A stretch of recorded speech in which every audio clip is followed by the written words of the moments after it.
Good morning, this is Elizabeth Estel, homeschool Christian mom, and thank you for joining me again this morning. I've been talking with my friend about a life reset and getting our home organized, and I thought of a few more ideas. Of course, you're going to want to be able to delegate when you can, set up small chore blocks of 10 or 15 minutes, and sometimes when we're not taking our chores so personally, they do go that quickly. Sometimes when we look at the dishes in the sink, we think, they didn't eat that. I worked so hard to make it. I can't believe that they didn't eat it. Why am I throwing this food away? And we take it so personally, we don't get the dishes done. So sometimes we just need to pretend like we're the maid and we just do the dishes. We're not going to take it personally. We can talk about things later, but you don't want to get bogged down by that. Same with cleaning out under a bed or laundry or anything like that.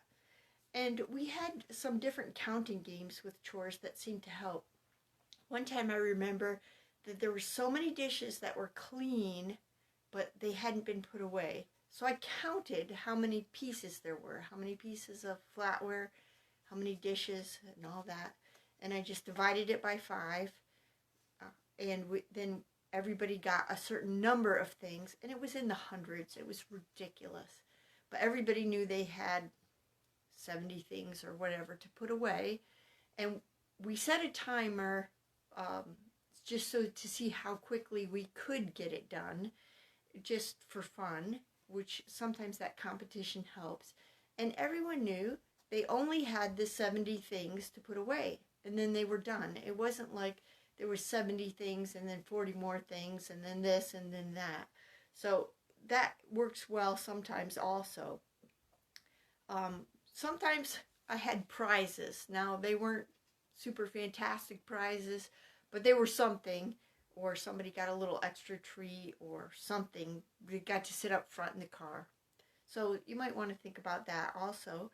And if your husband is on board and supportive, he can say things that will support you in front of the children, like, wow, I see the house looks really good today, and I heard the children were very helpful. That makes me very happy that everyone worked together and got this done. Or you can say right before your husband gets home, wow, there's 15 minutes before daddy gets home. Let's get this cleaned up really quick. And everybody scurries around and is happy when daddy gets home and things look nice.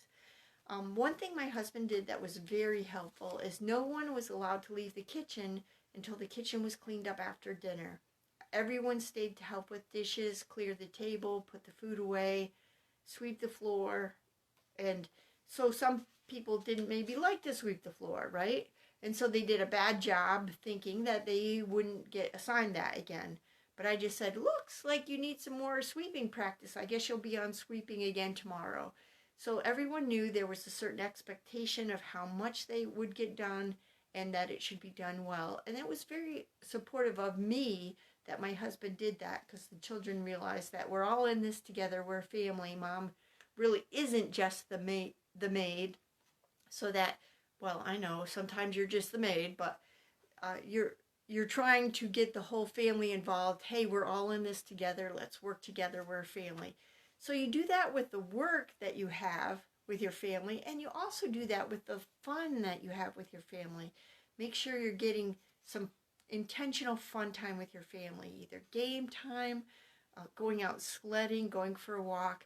So everyone gets the work time with the family and the fun time. I hope this helps you, and I hope you're having a great start to 2021.